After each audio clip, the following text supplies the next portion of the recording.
करायचं स्मरण. गुरुर्ब्रह्मा गुरुर्विष्णू गुरुर्देहो महेश्वरा सद्गुरु साक्षात परब्रह्म तस्मै श्री सद्गुरुवे नमः. जय जय रघुवीर समर्थ. जय जय रघुवीर समर्थ. श्रीमद दासबोध दशक 19. शिकवण नाम. समास पहिला. लेखन क्रिया निरूपण नाम. श्रीराम समर्थ. ब्राह्मणे बाळबद्ध अक्षर घडसूनी करावे सुंदर जे देखतांची चतुर समाधान पावती. जय जय रघुवीर समर्थ. श्री समर्थांनी उत्तमाची सुरुवात करून दाखवली. सुरुवात समर्थांनी कशी करून दाखवली? जय जय रघुवीर समर्थ. जय कोणाचं दाखवलंय? बरोबर ना? एकदा नाही तर 2 वेळा जय दाखवलंय. म्हणजे समर्थ बोलले जय हा तुझा आहे, परंतु त्या जय करण्यासाठी तो पराजय हा महत्वाचा. म्हणून समर्थांनी सुरुवात केली जय जय रघुवीर समर्थ श्रीमत दासबोध. मत मांडलंय कोणाचं? समर्थांनी श्रीमताचं. श्रीमत आपल्या अंगी असलं पाहिजे. त्या लोकांच्या नादी लागला स्वयेची बुडाला. म्हणून समर्थ लोकमत नको. लोकमत म्हणजे कोणती? ती बाहेरची लोकमत नाही, तर आपली आंतर्य असणारी काम, क्रोध, लोभ, मद, मत्सर, दंभ, संशय आणि चिंता या विषयांची काय आहे आपल्याकडे दखल असली पाहिजे. या विषयांच्या नादाला लागायचं नाही. समर्थ ही शिकवण समर्थ बोलल्या आपल्या अंगी असली पाहिजे. आता शिकवण म्हणजे काय नक्की?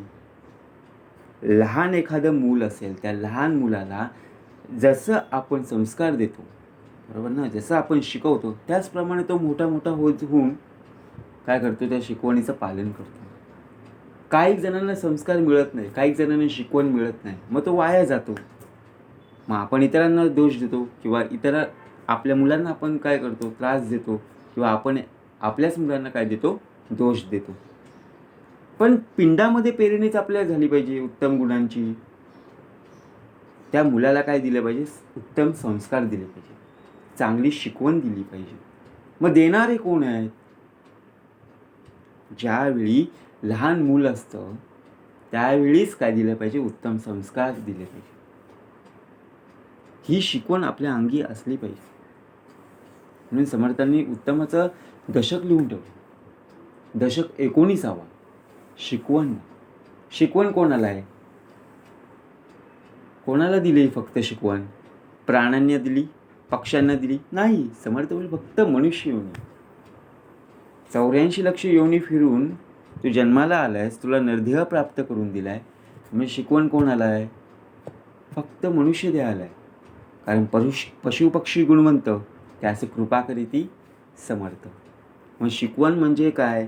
जन्म आलाय, मृत्यू आहेच, परंतु जन्म आणि मृत्यूच्या मध्ये जो काही जीवन आहे, जो काही आयुष्य आहे, त्या आयुष्याला वळण लागण्यासाठी उत्तमाची काय पाहिजे? शिकवण पाहिजे. ही शिकवण समर्थांनी कुठून लिहून दिली? कुठे दिली आपल्याला? बालभक्ती मार्गदर्शन. बरोबर ना? मार्गदर्शन करणारा कोण आहे? सद्गुरू. म्हणून समर्थांनी उत्तमाची ओवी लिहून ठेवली. सुसंगती सदा घडो, सुजन वाक्य काणी पडो, कलंक मतीचा झडो, विषय सर्वथा नावडो. म्हणून समर्थ बोलले पिंडामध्ये पेरणी सत्वगुणांच्या संवर्धनाची जर केलीस तर सत्वगुणे उत्तमाचीच मिळणार. एखादं रोप लावायचं आहे, त्या रोपासाठी उत्तमाची माती आवश्यक आहे, बरोबर ना? उत्तम खतं आवश्यक आहे, पाणी आवश्यक आहे, आणि दररोज संवर्धन करण्याची जबाबदारी कोणाची? हे निसर्गाचं देण आहे. आपण फक्त पाणी टाकत राहतो, परंतु वाढ कोण करतोय? देखभाल कोण करतोय? त्याला फुलं आणणारा कोण आहे? फळं आणणारा कोण आहे? बरोबर ना? हे आपण जाणलं पाहिजे. म्हणून जाणत्याची संगत धरावी. ही शिकवण सुद्धा आपल्या अंगी असली पाहिजे. उत्तमाचा समास आहे. समास पहिला दिलाय लेखन क्रिया निरूपण. लेखन दिलंय, लिहायची सवय ही कुठून असली पाहिजे? एखाद्याला वाचायची सवय असेल, ज्याप्रमाणे छंद असतात त्याप्रमाणे. एखाद्याला गायण्याचे असेल, एकाला पोहण्याची असेल, एखाद्याला खायची असेल. म्हणजे विचार करा, लेखन क्रिया निरूपण. श्रीराम समर्थ. क्रिया कोणती दिली? लेखनाची दिली. लेखन म्हणजे लिहिणे. त्या लिहिण्याला काहीतरी अर्थ असला पाहिजे. तू एखादं पान, त्या पानावर लिहिण्यासाठी, बरोबर ना, जे काही लिहिणार आहेस, मुद्दे असतील, कविता असेल, पॅरेग्राफ असेल किंवा एखादं भाषण असेल, त्या भाषण असेल किंवा कविता असेल, त्याला काहीतरी अर्थ असला पाहिजे की दुसऱ्या व्यक्तीला समजायला सोपं जाईल. परंतु लिखाण जे काही लिहिलंस ते कसं असलं पाहिजे, ही सुद्धा शिकवण आपल्याला काय दिली? या समासातून दिली. श्रीराम समर्थ. श्रवण करूया. ब्राह्मणे बाळबद्ध अक्षर, घडसूनी करावे सुंदर, जे देखतांची चतुर, समाधान पावती. सुरुवात कशी करून दाखवली? तरुण पण दाखवलंय, वृद्धा पण दाखवलंय, नाही, बाल पण दाखवले. आपण सुरुवात, जन्माला आलो की सुरुवात कशी होते? बरोबर ना? Nursery, junior KG, senior KG, 1ली, 2री, 10वीपर्यंत, नंतर कॉलेज. म्हणजे विचार करा, सुरुवात कुठून झाली? लहानपणापासून झाली. बाळबद्ध अक्षर. आता अक्षर, अंक हे कुठे शिकणार आपण आहोत? शाळेमध्ये शिकणार आहोत. तुम्ही कितीही घरी प्रॅक्टिस करा, कितीही सवय केली तरी शाळेमध्ये शिकवणारे मास्तर असतील, गुरुजी असतील, टीचर असतील, मॅडम असतील, शिकवण्याची पद्धत वेगळी असते. बरोबर ना? त्या मुलांना संस्कार कोण देत असतात? तेव्हा मार्गदर्शन कोण करत असतात? बरोबर ना? आपण कितीही घरामध्ये त्या मुलांना सवय लावली तरी ती शाळेमध्ये शिकवण्याची पद्धत वेगळी असते. ती मुलं त्या मुलांमध्ये काय करत असतात? रमतगमत शिकत असतात. तुम्ही लहान मुलगा असेल बघा, आपल्या घरी लहान मुलगा असतो, त्याला कितीही वेळा सांगितलं, A to Z लिही, ABCD लिही किंवा अ आई लिही, मुळाक्षरे लिही, तो लिहील का? तो पेन इकडे टाकेल, पेन्सिल तिकडे टाकेल, वही तिकडे टाकेल, त्याला अर्थ नाही आहे ना. संस्कार कुठे आहेत? संस्कार म्हणजे शिकवण. ही शिकवण त्याच्या अंगी यायला पाहिजे.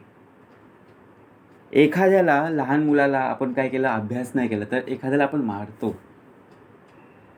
मारून अभ्यास होत नाही ना. त्याला तिथे शिकवण दिली पाहिजे की अभ्यास नाही केला तर पुढे तुझं भविष्य किंवा तू नापास होशील. बरोबर ना? मग त्याला जोड कसली असली पाहिजे, संगत कसली असली पाहिजे? उत्तमाची ना. म्हणून शिकवण कोण देणारे आहेत? ब्राह्मणे बाळबद्ध अक्षर. त्या अक्षरांशी काय झालं पाहिजे? अर्थ जुळला पाहिजे. त्या अक्षर आणि अंक त्याच्याबरोबर खेळले गेले पाहिजेत. त्या अभ्यासाची गोडी त्याच्या अंगी यायला पाहिजे. लिखाणाची सवय, वाचनाची सवय त्याच्या अंगी यायला पाहिजे. याकरिता काय केलं पाहिजे? प्रयत्न केले पाहिजे. म्हणून आपण एक सहजपणे बोलतो, अरे माझा विद्यार्थी, माझे पाल्य, हा माझा मुलगा, सहजतेने ना.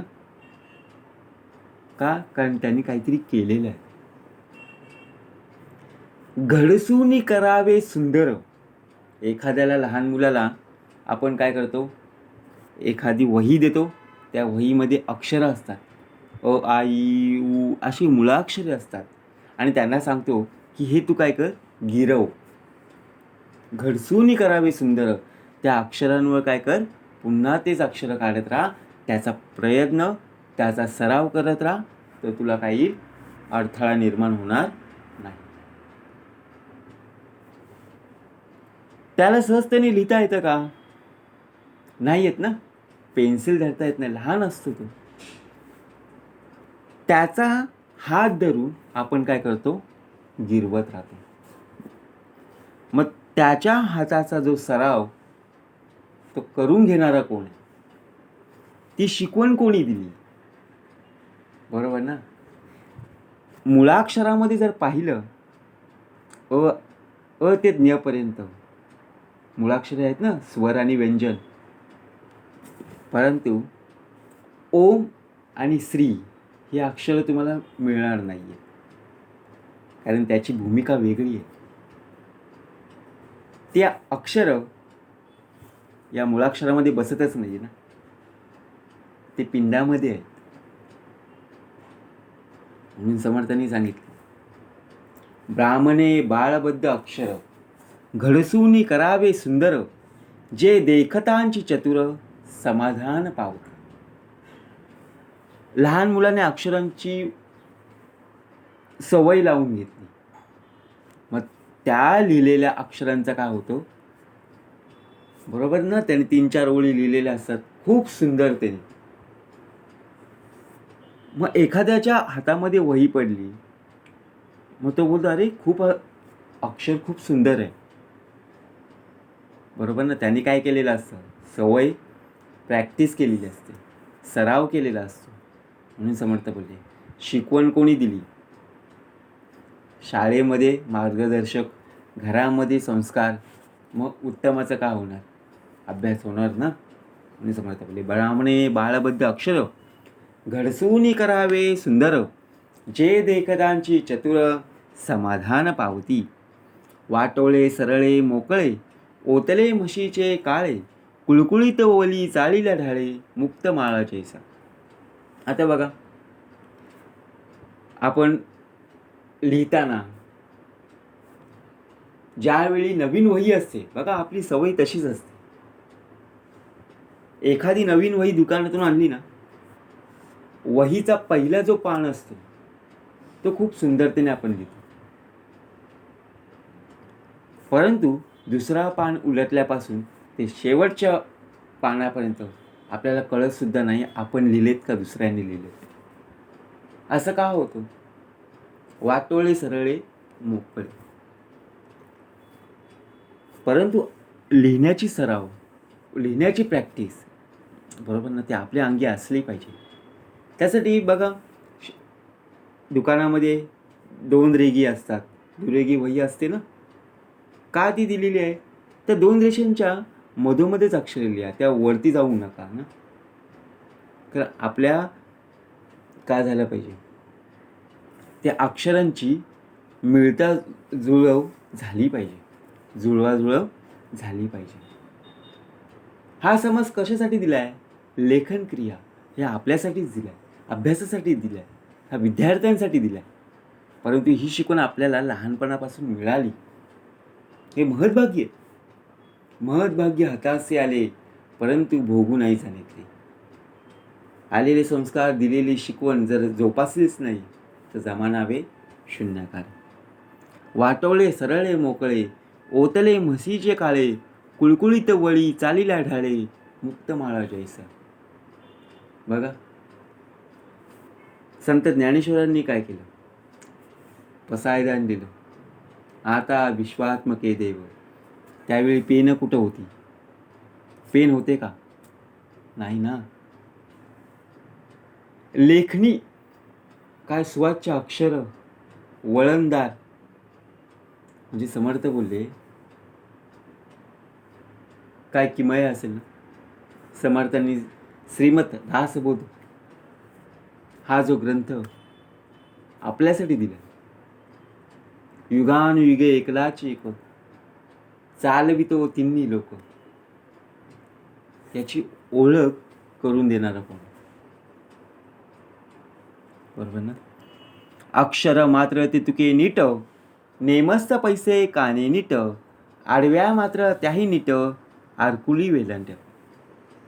आता अक्षर, एखादी निबंध स्पर्धा असेल त्यावेळी आपण अक्षर चांगले काढतो, मात्र दुसरं कोणी सांगतोय आणि आपण लिहितोय, अक्षराला मात्रा वेगळी, वेलांटी, उकार, मकार काहीच माहिती नाही. म्हणजे त्या अक्षराला काही फायदा आहे का? लिहिलेले वाक्य त्याचा अर्थ न समजण्याचा आहे ना. जे काही तू लिहिलंय ते काय झालं पाहिजे, समजलं गेलं पाहिजे. म्हणून समर्थ बोलले, अक्षर मात्र तितके नीट, नेमस्त पैसे काने नीट, आडव्या मात्र त्याही नीट, आरकुली वेल. अक्षरावर आपण आडव्या रेघा मारतो, ही सवय असली पाहिजे. जर तू अक्षरावर आडव्या रेघा मारल्या नाही, मध्ये जर गॅप सोडला नाही, तर ती पूर्ण काय होईल, वाक्यपूर्ण रचना होणार नाही, त्या वाक्याला अर्थच उरणार नाही. म्हणून समर्थ बोलले, अक्षरावर रेघा मारणं, त्या रेघा उत्तमाच्या असल्या पाहिजेत. पहिले अक्षर जे काढिले, ग्रंथ संपेतो पाहत गेले, एका टाकेची लिहिलं ऐसे वाटे. काहीकांचं असं असतं ना, पहिल्या अक्षरापासून सुरुवात करतात ते शेवटच्या पेजपर्यंत उत्तमाचेच लिहितात ते. कारण वर्षभर त्या पेनाचा त्या हातामध्ये काय असतं, सराव केलेला असतो, त्या हाताने सराव केलेला असतो. ज्या पेनाने, ज्या पेन्सिलने आपण लिहू ना, तोच पेन किंवा तीच पेन्सिलने दुसऱ्या एखाद्या कागदावर लिहायला गेलो तर उत्तमाचंच अक्षर येणार. दुसऱ्या पेनाने जर सराव करायला गेलो तर काय होणार, लिहिण्याची प्रॅक्टिस नसणार. म्हणून समर्थ बोलले, ज्याचा सराव आहे तो उत्तमाचं लिहिणार आहे. पहिले अक्षर जे काढिले, बघा एखाद्या पेपर असेल, एखाद्या विद्यार्थ्यांनी सोडवलेला पेपर असेल, पहिल्या पेजपासून हातामध्ये पेपर आला की टीचर असेल, सर असतील किंवा मॅडम असतील, मास्तर असतील, गुरुजी असतील, त्यांना खूप आनंद वाटतो, अरे पेपर तर खूप छान टापटीप लिहिलं आहे. का शेरा देतात, अक्षर वळणदार काढा, अक्षर सुंदर काढा. का लिहितात, कारण ही शिकवण कोणी दिली, हे संस्कार आपल्या अंगी यायला पाहिजे. पहिले अक्षर जे काढिले, ग्रंथ संपेतो पाहत गेले, एका टाकेची लिहिले ऐसे वाटे. अक्षराचे काळेपण, टाकांचे ठोसरपण, तैसेंची वळण वाकण सारखीची. आता अक्षरांचे काळेपण, शाई असायची पहिली, आणि मोराचं पीस असेल, कबुतराचं पीस असेल, त्याने लिहायचं खूप अवघड आहे. आपल्याला आता पेन पेन्सिल आले, पण पहिल्या बघा, पहिले जे युग होते त्यापासून सुरुवात जी केली, त्यावेळी पेन पेन्सिल नव्हते. लिहायचं बरोबर ना, त्या अक्षर त्या शाईने दौत होतं, बरोबर ना. आता जर पाहायला गेलो तर प्रत्येक प्रकारचे पेन आहेत, परंतु सवय कुठली असली पाहिजे, त्या आपल्या अंगी असली पाहिजे, आपल्या हाताला सवय असली पाहिजे. अक्षरांचे काळेपण, टाकांचे ठोसरपण, तैसेंची वळण वाकणं सारखीची. ओळीस ओळी लागेना, आरकुली मात्रा भेदिना, खालील ओळीस स्पर्शना अथवा लंबाक्षर. बघा समर्थ बोलले, आपण वहीमध्ये लिहित असताना सरळपणे लिहायचं ना, तर 2 रेघी जी वही असते त्याच्या खाली जर अक्षर गेली मग ते आपल्याला समजत सुद्धा नाही ही वाक्य लिहिलेली, ते वाक्याचा अर्थ काय. मग आपल्याला दुसरी व्यक्ती लागते की या ओळीचा अर्थ काय सांग. ज्याने लिहिलंय त्यालाच माहिती नाहीये. म्हणून समर्थ बोलतोय की आरकुली मात्रा भेदिना, खालील ओळीस स्पर्शना अथवा लंबाक्षर. काहीकांचं अक्षर बघा टपोरी असतात, काहीकांचे लहान अक्षर असतात, काहीकांचे मिडियम अक्षर असतात. प्रत्येकाचे सराव असतात, प्रत्येकाची वेगवेगळी काय असते पद्धत असते लिहिण्याची. पान शिशाने रेखाटावे, त्यावरी नेमकाची लिहावे, दुरी जवळी न व्हावे अंतर ओळीचे. आता बघा, पान शिशाने रेखाटावे, जे आपल्याला काय लिहायचं आहे ना त्यावरी नेमकाची लिहावे. जे काय लिहायचं आहे, जेवढं नेमकं लिहायचं ना तेवढंच लिहा. 17 ओळी आहेत म्हणून 17च्या 17 लिहिले, फायदा काहीच नाही. 17 पैकी 10 लिहिलेस, 10 ओळी उत्तमाच्या आहेत, 10 ओळींचा अर्थ फायदेशीर आहे. तर 17 ओळी लिहून फायद्याचं नाही आहे. मग फायदा काय आहे? समर्थ बोलले 10 ओळी लिहिण्यामध्ये ना. अक्षरांचे काळेपण, उत्तमाची रचना, उत्तमाची पद्धत, उत्तमाचा टापटीपणा आणि उत्तम स्वच्छता आणि समर्थ बोलले या आपल्या अंगी असली पाहिजे. कोठे शोधासी सापडेना, चुकी पाहता सापडेना, गरज केली हे घडेना लेखकांपासून. लिहिणारे कोण असतात? लेखकच ना. त्यांच्या डोक्यामध्ये, त्यांच्या विचारसरणीमध्ये फक्त एकच असतं की मला काहीतरी लिहायचं. ते लिहिल्यावर आपण काय करतो? वाचत राहतो. त्यांचा तो छंद असतो. बरोबर ना. विचार करण्याची पद्धत वेगळी असते. वाचकाची भूमिका वेगळी असते, लेखन करण्याची भूमिका वेगळी असते, गायनाची भूमिका वेगळी असते. प्रत्येकाची भूमिका ही काय असते? वेगवेगळी असते. ज्याप्रमाणे अनुभव असतो त्याप्रमाणे काय करता येतं? आपल्याला त्या कृतीतून उतरता आलं पाहिजे. ज्याचे वय आहे नूतन, त्याने लिहावे जपून, जनासी पडे मोहन ऐसे करावे. आता ज्याचे वय आहे नूतन म्हणजे काय? वयाची रचना केली नाही. वय आपल्याकडे वयोमर्यादा नाही. लहानपणापासून ते वय मृत्यू होईपर्यंत, जन्माला आल्यापासून ते मृत्यू होईपर्यंत आपल्या अंगी लिहिलं गेलं पाहिजे. तो ग्रंथ आपल्या अंगी असला पाहिजे. त्याचीही रचना आपल्या इथे लिहिली गेली पाहिजे, आपल्या हृदयात लिहिली गेली पाहिजे. हा खरा सामर्थ्य आहे. त्या ओळी आपल्या पिंडामध्ये पेरल्या पाहिजेत आणि त्याचं श्रवण हे आपल्या अंतरिकात पेरलं पाहिजे. परा पश्यन्ति मध्यम आणि वैखरी, हाच खरा लेखन आहे. देह म्हणजे लेखणी. ज्याप्रमाणे तू बोलतोयस म्हणजे तुझ्या अंतरी पहिलं काय होते? लेखन होतोय. म्हणजे लेखन झाल्यावर तू बोलतोयस. म्हणून समर्थ बोलले ज्याचे वय आहे नूतन, त्याने लिहावे जपून, जनासी पडे मोहन ऐसे करावे. बहु बारीक तरुणपणी, कामा नये म्हातारपणी, मध्यस्थ लिहिण्याची करणी केली पाहिजे. आता समर्थ बोलले लिहिण्याचं वय काय? लहानपणापासून ते तरुणपर्यंत. ज्यांचं वय झाले त्यांना कागद आणि पेन दिला तर लिहिता येईल का?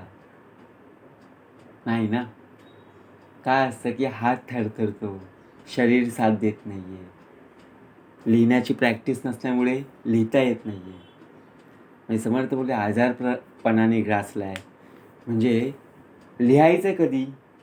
तर ज्यावेळी आपण लहान असतो ना त्यावेळीच आपल्या अंतःकरणामध्ये, आपल्या अंतरी, आपल्या हृदयी लिहिलं गेलं पाहिजे आणि त्या लिहिलेलं सामर्थ्य तरुणपणी आणि म्हातारपणी आपल्याला आलं पाहिजे. त्याचं सामर्थ्य आपल्याला पुरलं गेलं पाहिजे. पुरवणारा तो आहे. म्हणून समर्थ बोलले आपल्याला चालत राहायचं आहे. नाही धावायचं, नाही थांबायचं, फक्त चालत राहायचं आहे. समर्थ बोलले सामर्थ्य आहे चळवळीचे, जो जो करील तयाचे, परंतु येथे भगवंताचे अधिष्ठान पाहिजे. म्हणजे समर्थ बोलले चळवळ असली पाहिजे. एखादं दुकान असेल, ते दुकान खूप, त्या दुकानामध्ये काय सामान आहे, बरोबर ना. परंतु त्यापैकी प्रत्येक दिवस काय करतोय? सकाळी उघडतोय, संध्याकाळी बंद करतोय, बरोबर ना. ते दुकानच चालत नसेल, त्याला अर्थ आहे का? त्यातून काहीतरी आपल्याला मोबदला मिळाला पाहिजे, काहीतरी फायदा झाला पाहिजे. समर्थ बोलले तसंच आहे. लहानपणी केलेली ही सवय ही आपल्याला तरुणपणामध्ये काय होईल? उपयोगी पडेल. बोहोते स्थळ सोडून द्यावे, मध्येची चमचमीत लिहावे, कागद झडताही झडावे, न लगीचे अक्षर. हे आपलं मन आहे. मनाप्रमाणे आपण लिहित असतो. पहिले आपण अक्षर खूप चांगलं काढणार, नंतर वाकडं तिकडं करणार. एखाद्याचं मोठं असेल बघा शब्दरचना, नंतर तो लहान काढत राहतो. एखाद्या शब्दाला एखाद्या वाक्याला काहीच अर्थ नसतो, नंतर पुन्हा एकदा काय करतो, स्वच्छ अक्षरात तो लिहित असतो, त्याला अर्थ उरत नाहीये. बरोबर ना? म्हणून समर्थ बोलले, भो ते स्थळ सोडून द्यावे, मध्येची चमचमीत लिहावे. कागद झडताही झडावे न लगीच अक्षर. काही पेपर असे असतात वरती लिहिलेले, खाली काय केले जातात, छपाई केली जाते, छापले जातात. म्हणजे समर्थ बोलले बघा, असे आपल्या अंतरी पेरलं गेलं पाहिजे. ऐसा ग्रंथ जपोनी लिहावा, प्राणी मात्रांचं उपचे हेवा, ऐसे पुरुष तो पहावा, म्हणती लोक. ऐसा ग्रंथ, असा ग्रंथ लिहून ठेव तुझ्या अंतरी की दुसऱ्यांनी वाचला गेला पाहिजे आणि त्याच्या अंतरी काय आलं पाहिजे, समाधान प्राप्त झालं पाहिजे. आता कुठला ग्रंथ समर्थ बोलले, श्रीमत दास बोध हा तुझ्या अंतरी पेरला गेला पाहिजे.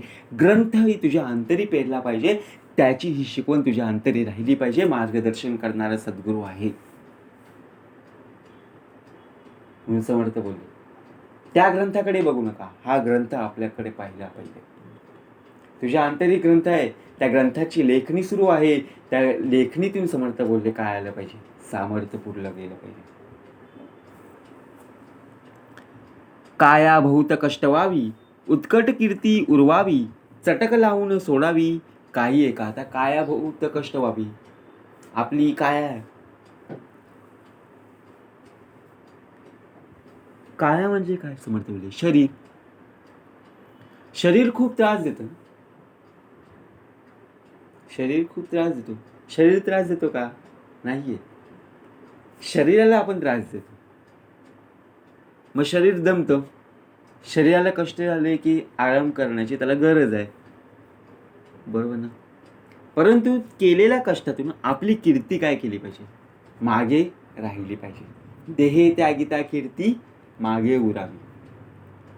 आपण केलेल्या कामाचा आपल्याला मोबदला मिळालाच पाहिजे. मी समर्थ बोलले, एखादं काम आहे त्या कामाचा मोबदला म्हणून समर्थ बोलले आपली कीर्ती, आपलं नाव हे लोकांनी काढलं गेलं पाहिजे.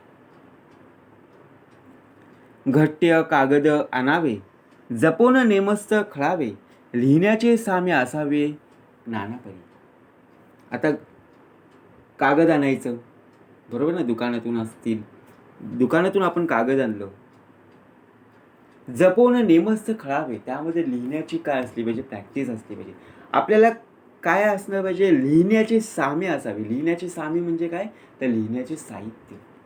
तर लिहिण्याचे साहित्य काय असलं पाहिजे बघा, पेन असतील, पेन्सिल असतील, मार्कर असतील, म्हणजे आपल्याला त्या कागदावर लिहायचं आहे,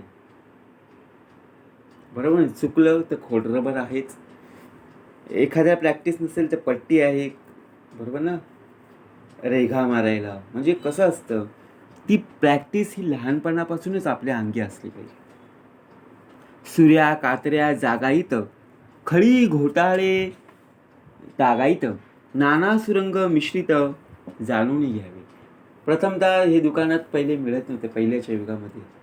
आता एक कंपास जर आपण दुकानातून घेतली, त्यामध्ये सर्व साहित्य मिळतं बघा. त्यामध्ये कंपास असतं, बरोबर ना, पट्टी असते, पट्ट्या प्रत्येक प्रकारच्या असतात, खोडरबर असतो, पेन्सिल असते, पेन असतो, चिकटपट्टी असते, बरोबर. चिकटपट्टी असले की त्यामध्ये काय असतो, रबर असतो, गम असतो, परत प्रत्येक प्रकारचं काय असतं, पेनाचे प्रकार असतात, पेन्सिलचे प्रकार असतात. हे पहिल्या युगामध्ये नव्हतं, दुसऱ्या युगामध्ये नव्हतं, बरोबर ना. हे कधी बदललं, ज्याप्रमाणे काळ बदलत गेला. काळ बदलला की जीवन आपोआप बदललं गेलं पाहिजे, त्या काळाप्रमाणे आपण बदललं गेलं पाहिजे म्हणून समर्थ बोलले. नाना देशीचे बरू आणावे, घटी बारीक सरळ करावे, नाना रंगाचे आणावे नाना जिन्सी. आता आपल्याला काय लागणार आहे, दुकानातून आपल्याला काय आणायचं आहे. समजा आपलं एखादं पान फाटलं असेल तेव्हा आपल्याला काय लागणार आहे, सेलोटेप लागणार आहे, चिकटपट्टी लागणार आहे किंवा एखादी गमाची बॉटल लागणार आहे. ते आणायचं.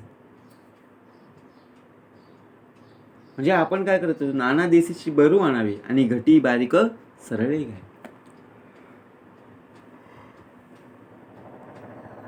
नाना जिनसी ताकद तोडणी, नाना प्रकारे रेखाटणी, चित्र विचित्र करणी, सिसेलो.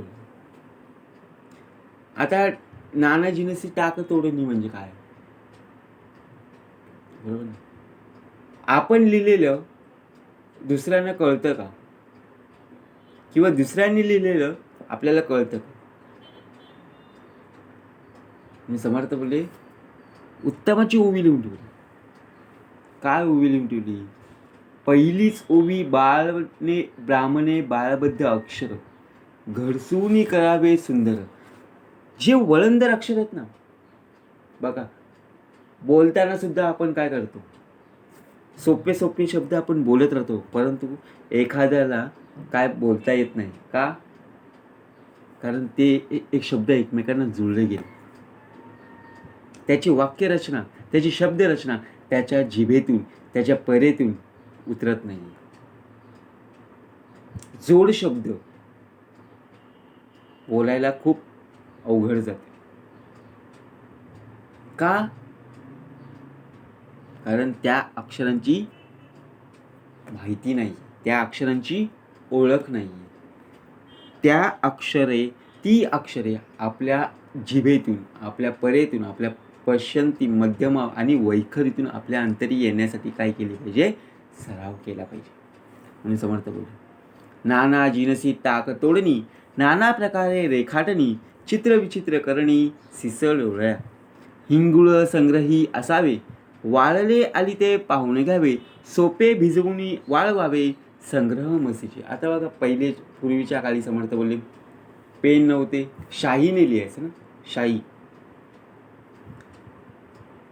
शाई लिहिताना परत ते सुकायचं, परत त्यामध्ये पाणी टाकायलाच लागायचं ना, बरोबर ना. म्हणजे किती कष्ट करावे लागत होते पहिले. आता आपण पेन आणलं दुकानातून, पेनाची रिफिल संपली, आपण पेन फेकतो, लगेच दुसरा आणतो. परंतु त्यावेळी नव्हतं ना. पूर्वीच्या काळी शाई उपलब्ध नव्हती, परंतु शाई कशी तयार केली असेल, बरोबर ना. याची जाणीव आपल्या अंतरी असली पाहिजे. आपल्याला जेव्हा गरज असते तेव्हा आपण लिहितो, आणि आपण काय करतो, लिहिलेलं तसंच्या तसं ती वही आपण काय करतो, एखाद्या कोपऱ्यात टाकून देतो. म्हणजे त्या लिहिलेल्या वहीमध्ये वाक्यरचनेला अर्थ उरेल का, नाही आहे ना. तसं आपला देह आहे. आपल्या देहाला शिकवण मिळाली नाही, संस्कार उपलब्ध झाले, तर आपल्या देहाला कोणीही काय करेल, एखाद्या कोपऱ्यात बसून ठेवेल. का? कारण ह्याच्याकडे काहीच नाही आहे. अनुभव असला पाहिजे. अनुभवासी ये प्रत्यक्षात. तगटी इतिश्रिया कराव्या, बंदरी फळ्या घोटाव्या, नाना चित्री चिताराव्या, उंच चित्रे. प्रत्येकाची सवय असते. एखाद्याला लेखनाची सवय असेल तर एखाद्याला चित्र काढायची सवय असते. तो चित्र काढून काय करतो, एखाद्या काय करतो, भिंतीवर लावून ठेवतो, किंवा एखाद्या वहीवर उत्तम असं काय करतो, चित्र काढून ठेवतो. त्या चित्रावर काय करायचं, कलर मारून ठेवायचं, आणि कलर मारून झालं की चित्र काय करायचं, भिंतीवर लावून ठेवायचं. म्हणजे पाहणारे विचार करत बसतील की हा चित्र कोणी काढलाय. म्हणजे समर्थ बोलले सुरुवात कोणी केली, लहानपणापासून त्यांनी सराव केला, त्या सरावातून त्याला काय मिळालं, फळ मिळालं. म्हणजे समर्थ बोलले आता श्रवण केल्याचे फळ क्रिया पालटे तात्काळ. म्हणजे क्रिया, लेखन क्रिया दिली, आता श्रवण केली याची फळ क्रिया पालटे तात्काळ. सराव कर, समर्थ बोलले क्रिया पालटे तात्काळ. सराव केला की समर्थ बोलले प्रत्यक्ष काय आहे, फळप्राप्ती आहे. म्हणून समर्थ बोलले जयाचा भावार्थ जैसा तयास लाभ तैसा, मत्सर धरी जो पुसा तयास त्याची प्राप्त.